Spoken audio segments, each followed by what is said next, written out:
تمہاری بیوی مجھ پر بہت ظلم کرتی ہے، میں تو اس کو کچھ بھی نہیں کہتی، بلکہ اس کو دل سے اپنی بہو تسلیم کیا ہے، لیکن وہ مجھ پر تشدد کرتی ہے۔ ماں کی بات سن کر بیٹا ماں پر ہاتھ اٹھاتا، اس کو اتنا مارتا کہ وہ ادمری ہو جاتی، لیکن وہ ماں تھی، اس کے دل سے بد دعا نہیں نکلتی، یہی دعا نکلتی کہ یہ اللہ میرے بیٹے کو عقل اور سمجھ دے، یہ اپنی آخرت اور دنیا دونوں خراب کر رہا ہے۔ بیوی کی باتوں میں آ کر وہ ماں کو گندی گندی گالیاں دیتا اور کہتا تو وہ ناگن ہے جو زہر اگلتی ہے، مجھے پتا ہے تم میری بیوی کو کوستی ہے کیونکہ یہ تیری پسند کی بہو نہیں ہے، اسی لیے تم میری بیوی پر ظلم کرتی ہے اور جھوٹ کہتی ہے۔ وہ بیٹا کبھی بھی ماں کی باتوں پر یقین نہیں کرتا۔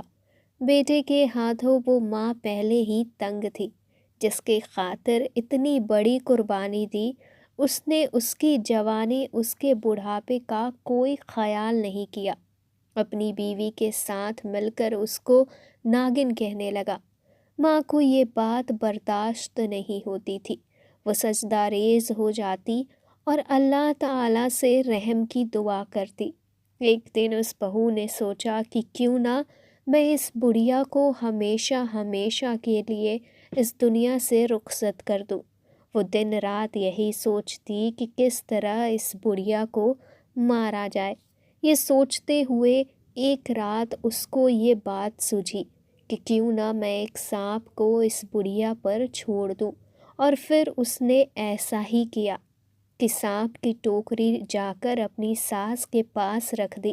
جب سانپ ماں کو کاٹتا تو کسی کو شک بھی نہیں ہوتا کہ اس کو مارا گیا ہے۔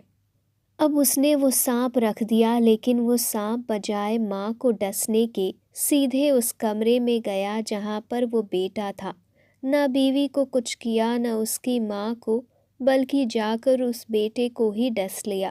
وہ بیٹا پانی بھی نہیں مانگ سکا اور تڑپ تڑپ کر جان دے دی۔ بیوی کو یہ بات معلوم نہیں تھی، جب صبح اٹھ کر دیکھا تو اس کے شوہر کے منہ سے جھاگ نکل رہے تھے۔ وہ سمجھ گئی کہ وہی سانپ جس کو اس نے ساس پر چھوڑا تھا، اس نے اس کے شوہر کو ہی ڈس لیا۔ وہ رونے لگی، چیخنے لگی کہ ہائے میرا شوہر مر گیا۔ اس کی ساس دوڑتی ہوئی کمرے میں آئی تو دیکھا کہ جوان بیٹا مر چکا ہے اور پورا نیلا پڑ چکا ہے۔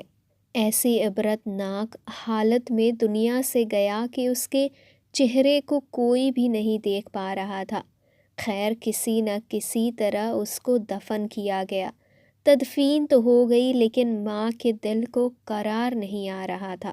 وہ بیوی جس نے اپنی ساس کو مارنا چاہا، اس کا شوہر ہی اس دنیا سے چلا گیا۔ وہ تو سکتے کے عالم میں آ چکی تھی، دنیا میں اس کو ابھی رہنا تھا اور اسے دنیاوی سزا بھگتنی تھی۔ اس کا ذہنی توازن بگڑ چکا تھا، یعنی پاگل ہو چکی تھی۔ لیکن ماں جو اپنے بیٹے کو ہر دم یاد کرتی تھی، ایک رات اس کے خواب میں وہ بیٹا آیا۔ اس نے کیا دیکھا کہ بیٹا کمرے کے ویرانے میں ہے اور اس ویران میں ہر جگہ کانٹے اگے ہوئے ہیں اور ان کانٹوں کے درمیان اس کی قبر ہے۔ اس کی قبر میں آگ لگ رہی ہے اور وہ آگ آسمان تک جا رہی ہے۔ وہ آگ ایسی لگ رہی تھی جو دنیاوی آگ نہیں تھی، بلکہ وہ جہنم کی آگ تھی۔